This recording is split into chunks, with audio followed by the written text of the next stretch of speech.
Welcome back to the GLAC Studios oil painting tutorial. We are working on the large canvas painting, Radha Krishna painting. I am Gomati Sivasankaran. We have finally come close to the finish line. Today will be the last class. Yay! So this is the 30th class of this large canvas painting.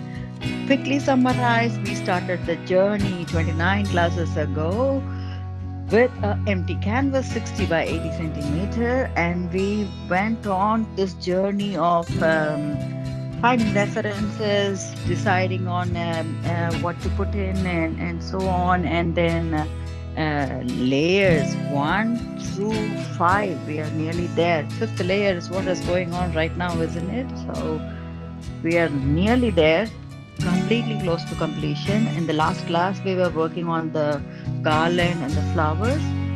Like I always say, before we get started today, let's look at the overall composition. And I was looking at it, and then I could see that, because she's got too much of, crimson and pink going on, there is a contrast in this thing. And I was thinking that we could add a little bit of cadmium orange to the flowers to give a contrast.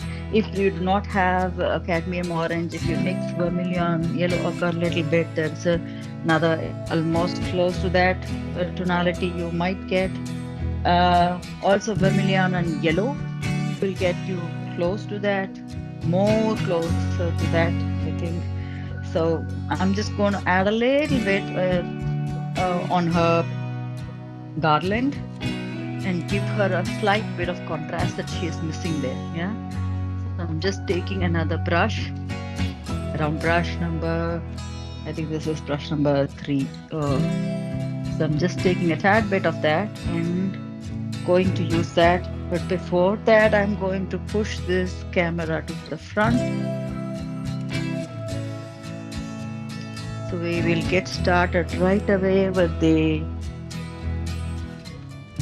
adjustments onto her. I'm just adding this. This is looking nice. I'm adding this onto her hair, the flowers in her hair, and then I think I want to give that contrast. Remember, I wanted to leave one of those garlands really white. I think I'm going to use that. Turn that around into this orangey garland. That gives another tonality and texture that I think it was missing. Somehow we were lacking contrast in her overall structure. Something was missing. So I felt that, and I'm just trying to add another color to it. If you're thinking of anything else, you can always very well add there. So that's one.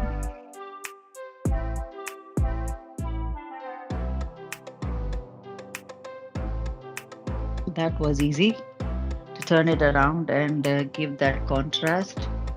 Let's give that slightly more here on the hair texture. Okay, good. This looks slightly, contrasted and fair enough. Maybe I could use that in her garland as well. It's just to give that contrast. It is lacking that. So right now she looks slightly, contrasted. I'm happy with that. This is what I was missing. So our plan was to work on 3 things today. I added one more.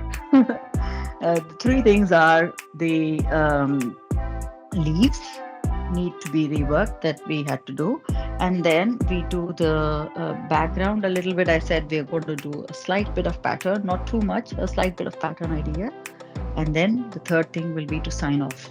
Yes, so let's get on to that. And I am going to take olive green and burnt umber. Surprise. If I need burnt umber to darken, I will use that. Otherwise, I will stick to the olive green, and I have a 0 brush. one number needs to be updated here. So I'm taking that. All the materials are the same. I think I will stick to the zero brush and brush number 1 or 2 round, and the what do you call, the minor brush or the micro brush. Yes, so I'm going to do that. And let's kick off the journey with the olive green. I have titanium white in my palette, so if I need, I'm going to use that also. I'll show you where I will. But the section here, this is where it's already dark. I want to lighten a bit, so I'm just going to add a little bit of titanium white and then do the olive green and enlarge those leaves and the whole terrain. Yeah.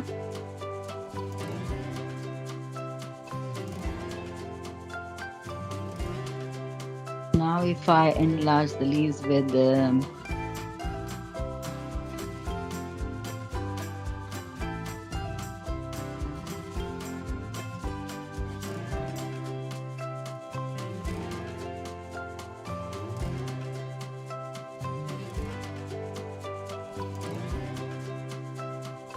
so I'm just giving that angle of light and dark to every leaf. We know that already.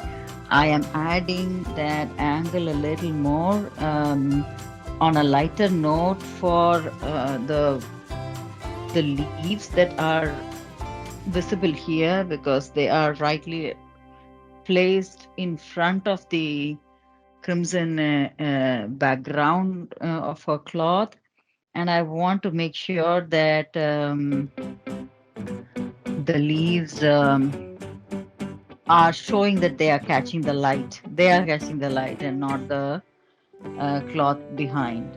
Yeah, so that's why I lighten them up. But otherwise, I think it looks fair to move on with the regular color tonalities of olive green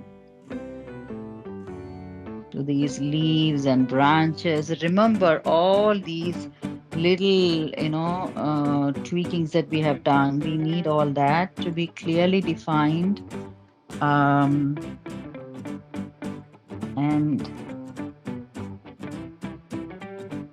lightened up wherever needed and so on. Yes, so we want to make sure that everything is looking perfect before we are moving on to the next and coming close to the body of Radha here. So I'm just being slightly cautious. I don't want to smudge anything right away. I mean, it's a lot of effort that we have put in. We don't want to do anything there. Otherwise, it becomes a lot of rework. Yeah. Be very gentle with that.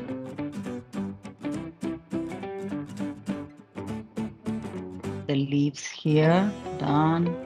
Leaves here,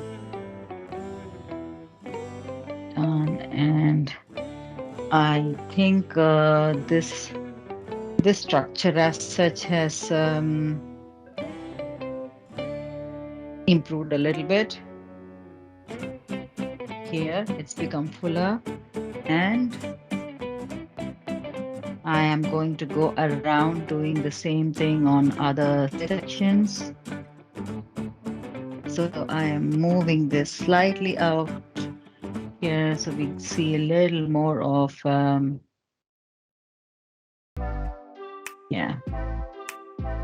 the leaves and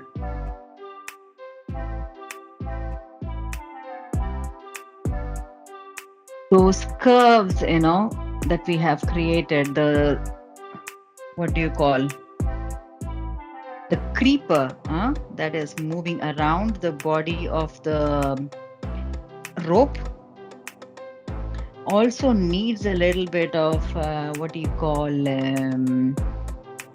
light catching. So I'm going to use the micro brush and slightly, blend in that white there in places where we want to show that the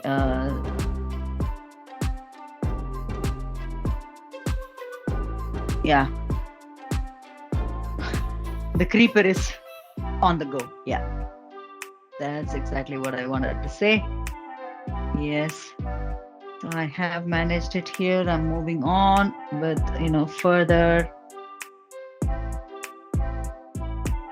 greens, enlarging the size of those nice leaves there.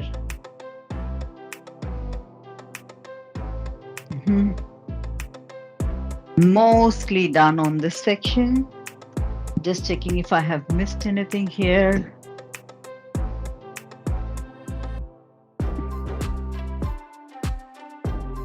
I think this section looks fair enough right now for me. And regarding the darkening, I have taken a little bit of burnt umber in some places, but otherwise left it clean.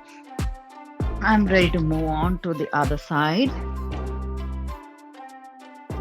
So I'm moving here on the top. Okay. Micro brush is kept off. I'm just working on the zero brush and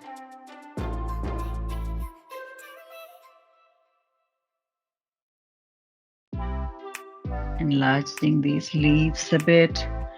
Adding burnt umber right away. I think for me it's easier to use the same brush. I'm not worried about smudging colors. It's gonna look natural, so I'm not worried too much about that.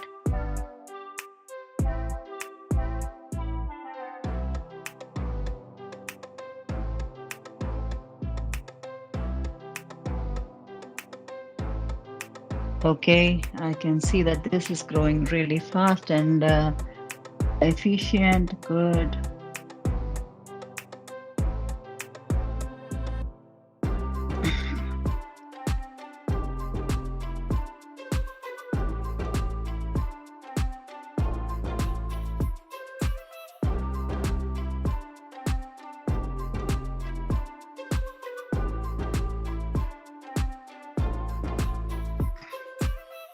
I want to check on the top if I have missed anything. I have a couple of leaves. That's it. I don't have much there. Come down. This spot.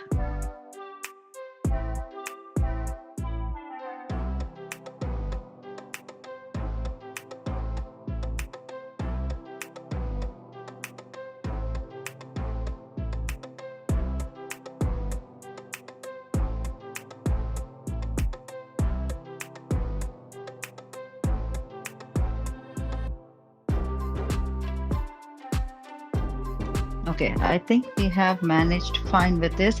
I just need to take the titanium white in the micro brush and just go around those nice little twist and turn of the creeper to just show the light catching on those creeper as well. It's a minor detail, but it makes a nice difference. We want the shine to show. Yes, good. I think we managed fine with this task. Let's look at it. The background as such, looks good. The halo and everything, it looks totally simple. What I was thinking of is to do a slight addition in terms of the same halo color that we have, which is, what did we do? We added titanium white and we made I think we mixed sky blue to that, isn't it? So we did that to get a lighter tonality, and I want to use this tonality to look like, so this is a pattern I want to make. I'm going to show you that. Yeah, so I want this halo to be dispersing all, so it looks like his positive energy is just getting emitted outside. So I'm just using the same circles, but I want to use some, what do you call, small little circles around and let them grow. like this. So it's titanium white mixed with a tad bit of sky blue. That's what we did to get to this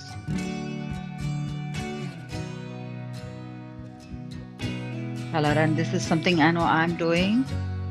It's up to you to create any effect that you want to create. I just want that because I don't want to have too many elements that are strongly colored. We already have too many strong colors going around. So I want it to be light, but I want to still use the background. So I have a nice circle. And we did talk about in the beginning, how do we make circles? So we move around with our, arms first like this. And then when you feel comfortable, you start making that circular impact. So I'm just working on that, going around proportionately.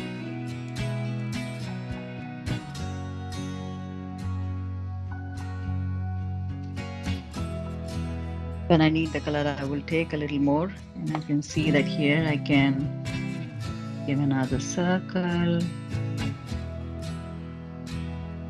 When I come close to the flowers, I don't want to make another, circle sort of a thing here, but half of it though. So if I imagine that circle is continuing like this, then there is a part of the circle here. Yeah. So you will see that the circle is missing here, and then it continues on the side here.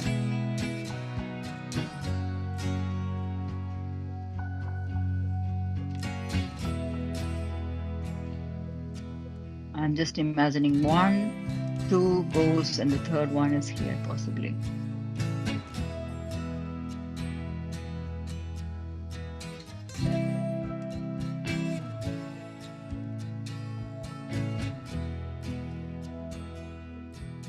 Yes. I think we have managed enough circles here. The other one could be here close to the flower.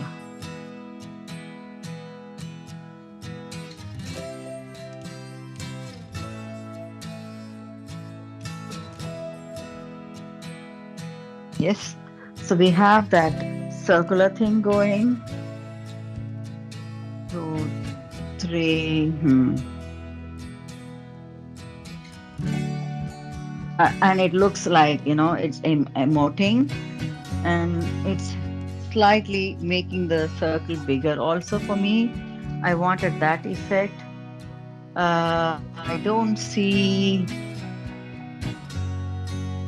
the need of furthering it, but I can go around making it slightly, round if I want. I think it looks good in some of the places here already. So this is what I wanted to do as a pattern to give the feeling that it is, emoting that positivity.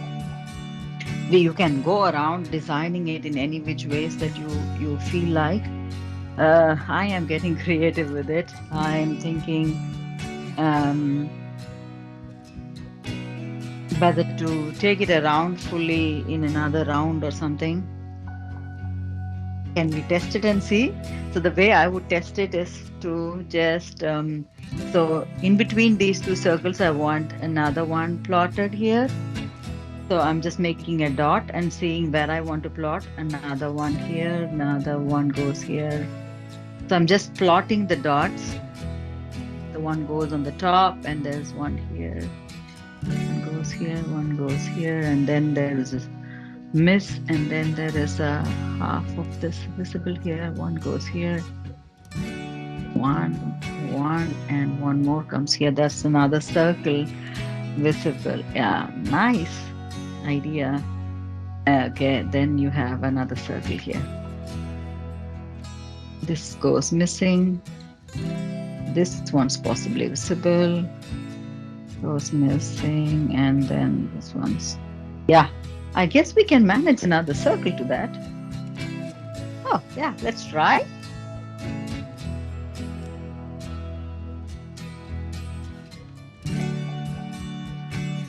Adding another row of circles.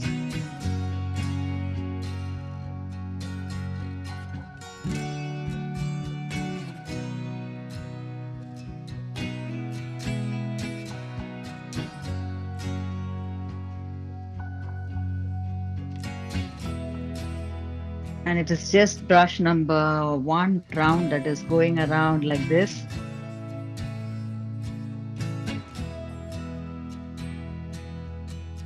Yeah.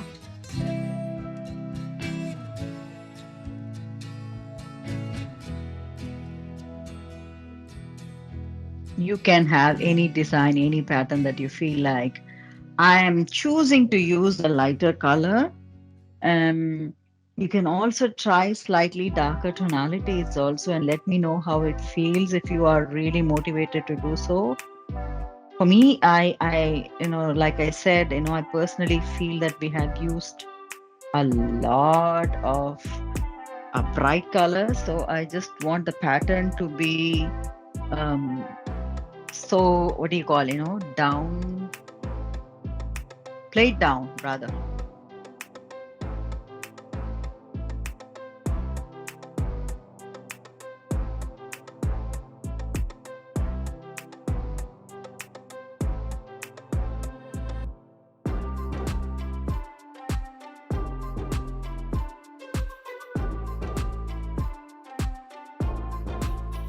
Yes.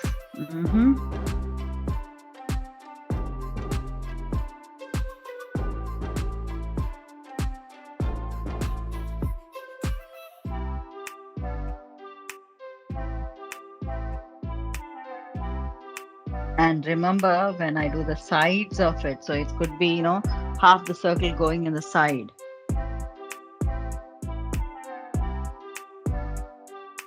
So I'm making sure that the circle is going in the right direction, yeah, on the sides also.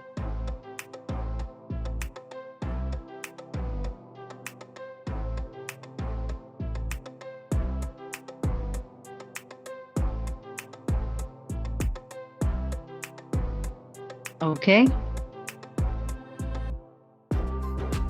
I'm going to make these circles slightly larger.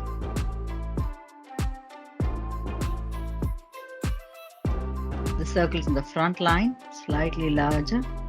Then it goes like the other ones are, the second row are slightly smaller. So that's another technique I'm experimenting.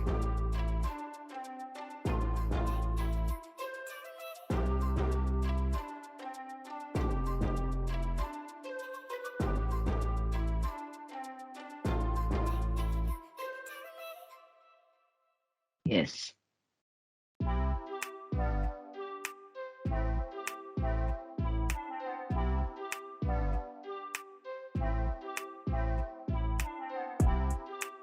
Good.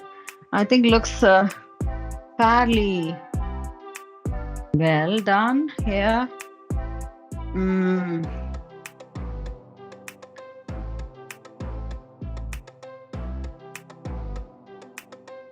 We don't need any circles here, do we? We will have to have one here.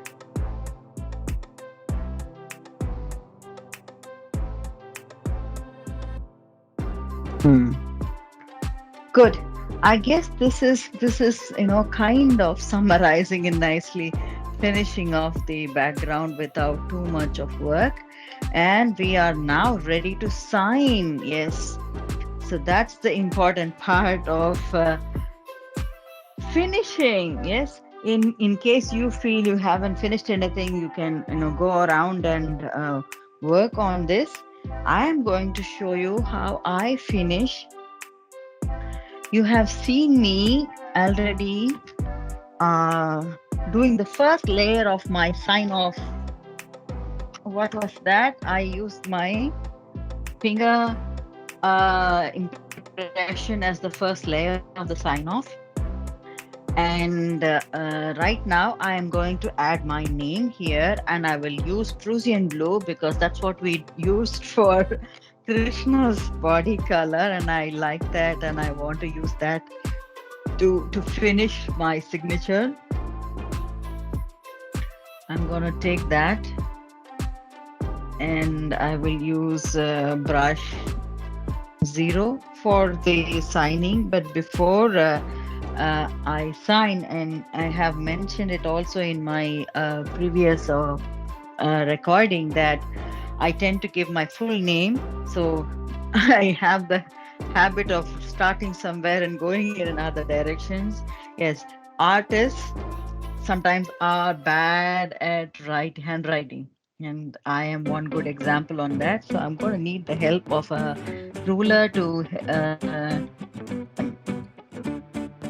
at least define where I want the line to be. I'm just using a pencil and a ruler to just mark a little bit where I want the line to be. The other one, I want two lines because I write my full name and then the city and country where I live and the month and year of completion. And for those who might have missed the point of my left hand thumb impression, the reason why I do it is that my signature is really hard to rework on. It's really hard for me also to rework on because it's got the left hand thumb impression, and once it dries, this is almost dry. Then I can use the brush to put the G of my first name Gomati there. So this is actually a way that I devised to make it so tedious for people who are generously wanting to make a copy or something like that. Of course, they can copy and learn, meaning, understand and do something better. But,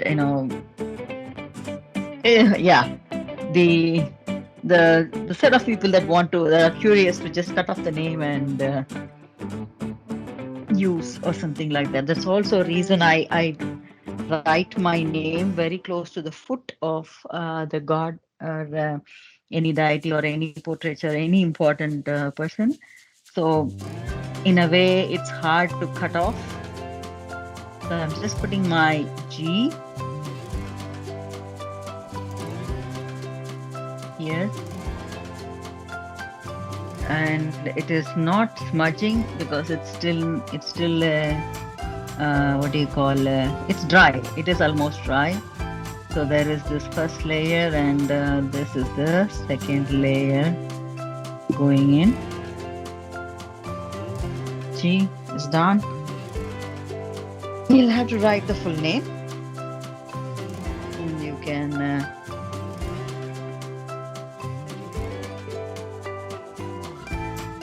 I'm going to just bring it up slightly a bit higher so it's easier for me to work. And then I will bring the camera closer here. So with respect to signatures, I think I have mentioned this in many of my videos. I just want to tell you that take responsibility. A lot of people do not want to sign. They say, oh, it's not a good work. I don't want to sign it and this and that. I would say whatever you have done is your great work. And own up to that, take responsibility, put your name there, and that gives you a feeling of completion first, and also gives you a feeling of responsibility in terms of, okay, yeah, there might be mistakes and I want to redo that, and I will learn from this mistake. It's mine. I learn from this mistake, and I will, when I do the next painting, maybe I will do it slightly better. So all this understanding comes, psychologically from the aspect of owning up, and that happens when you sign. You don't have to write the full name the way I do, but at least, sign it up and own up to it. Yeah. This type of signature that I'm doing, the full name thing, I never had an idea that I would sign like this too. I thought, just putting a name, first name or, initials is done, is okay. And I don't recall signing like this in the earlier stages of my signature in the paintings that I made during possibly, my childhood days, never. With time, I also tend to, I was inclined more into learning about artists, what they do, how they do, and so on. So somewhere down the line, I learned a little bit about this artist by name Paul Delaroche. I don't know how many of you already know him, and maybe you are a fan. You love his work. There's, I don't know, there's so much. It's pristine. I don't have words to explain how beautiful, how serene, how peaceful his paintings are. The details that he goes into and the way he does justice to those details. I wish I could learn how to paint like him. When I was learning about Paul Delaroche and what he's painted and how he did it and so on, somewhere down the lane, I was attracted to the way he signed. I think for my eyes, it was the first time I was watching. I mean, we couldn't watch. He is many hundred years older than us. The first time I could see that in a painting, somebody has put his full name and the way he had written it. That itself was another art. So that was my inspiration first to think of putting my full name. The way Paul Delaroche did. So that's the reason. I think it's an open secret behind me filling this out like this.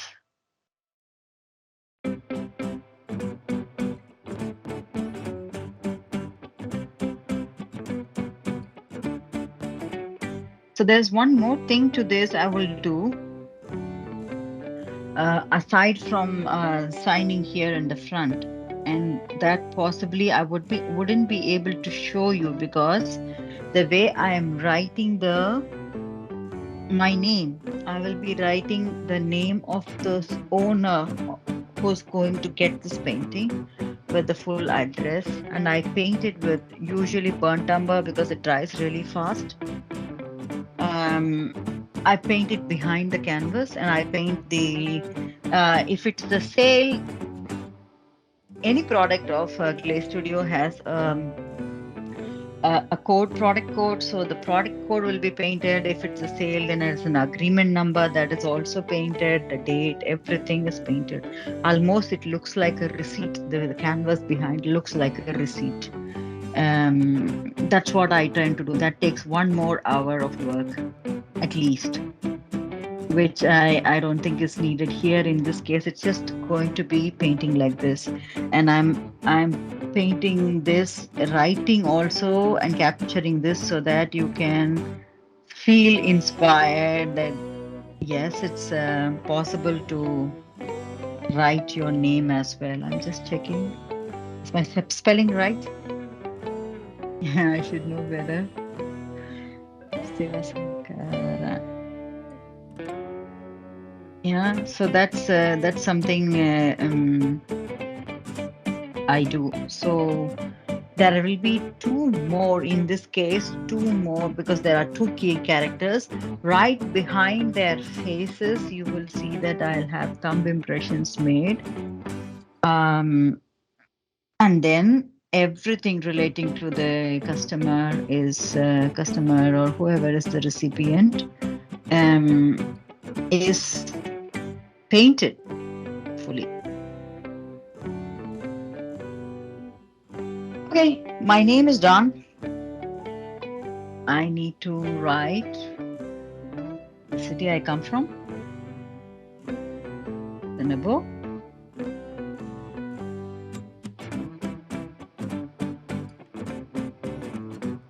I like that it's fusing blue. That's good.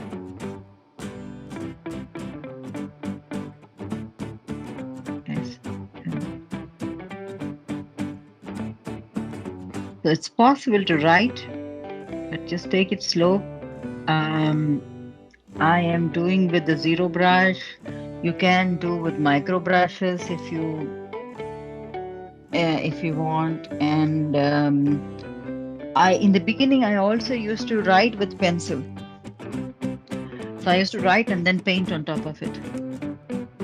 With time, I only need that, line to draw because I tend to paint like a, train moving in all directions. Um, I have seen that, and I don't do it right. So that's why I need the help of that line to guide me. Otherwise, I'm able to write now.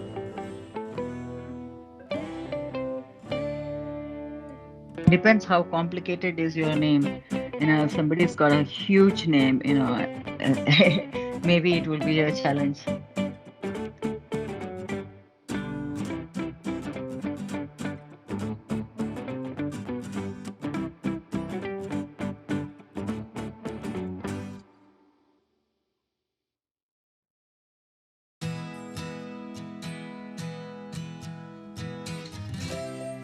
So, end of the day, do consider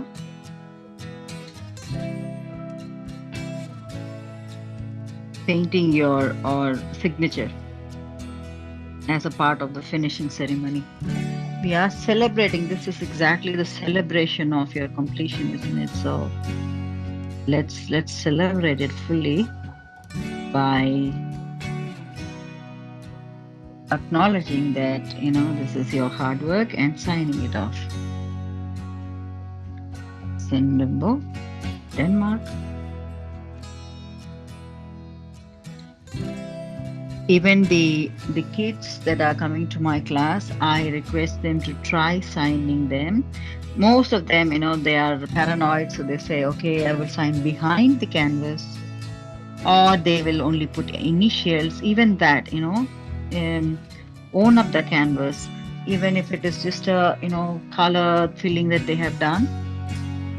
Even kids that are 4-year-old, I ask them to write their names on top of their coloring worksheet. So this is something, I make it a practice in my class, that students are, okay finishing and filling in their names.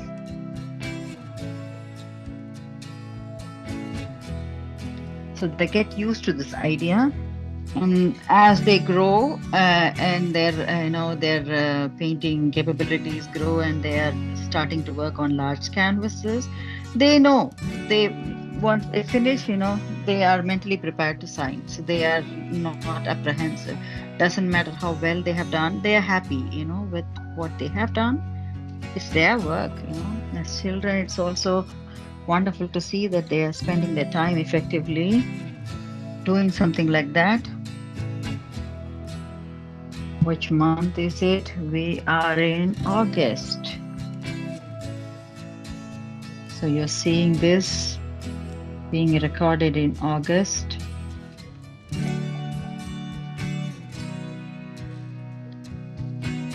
It is done just before Gokulashtami, which is the birthday of this nice being, Krishna.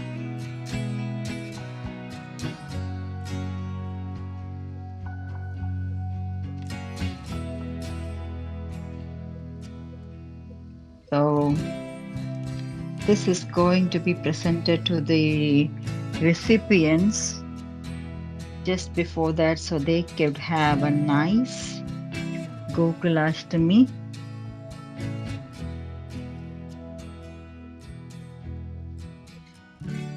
In 2022. Yes. August 2022. That was it. So it's a matter of 20 minutes.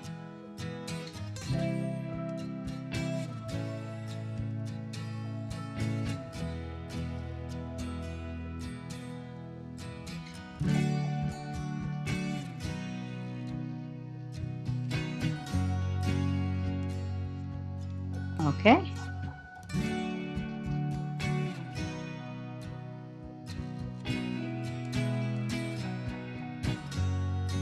Fantastic. So I'm just going to bring the canvas slightly away from you and the camera up so you get to see the whole painting one more time.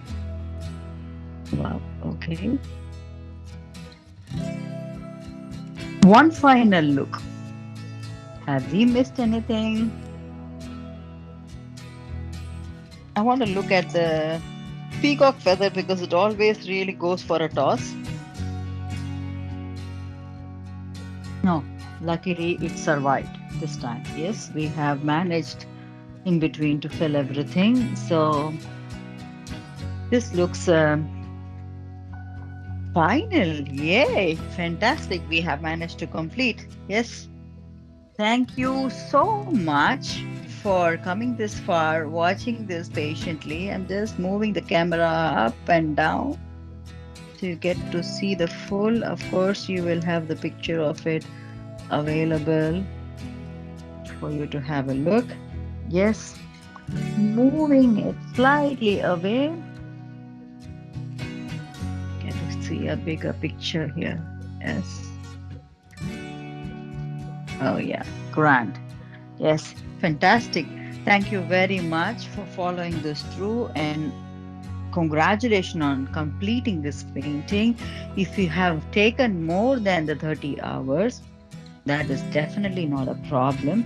Never gauge this number of hours. Yes, I have done almost everything in front of the camera, so you know that it took me 30 hours to do, but it could be that some people are, like I said, if I were to do it off camera, then I will do these layers maybe less and I try to cover certain things, together and maybe try to, speed up a little bit or such. But this is the method that I would rather prefer to work on in a way that it is balanced. We are going in circles around all the areas and working in detail, slowly, steadily, piece by piece, and gradually improving. So the layers, also the way we worked, if you see, we gradually graded the layers, improved the layers one by one into something else and finished. So that helped us see the bigger picture of how this painting is coming up as a part of it. And this helps especially for someone who tends to go and make a lot of mistakes when he or she is put on a larger canvas. A lot of people may be really very good. I know there are people so good with watercoloring and they know how to do this nice miniature pictures. But then when they are put in a large canvas, they tend to go wrong with proportions or something like that. And that is something I also do even now.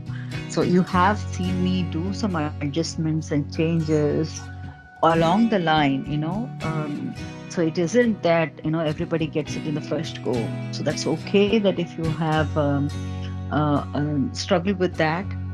So use this technique as a guideline for you to grow as an artist to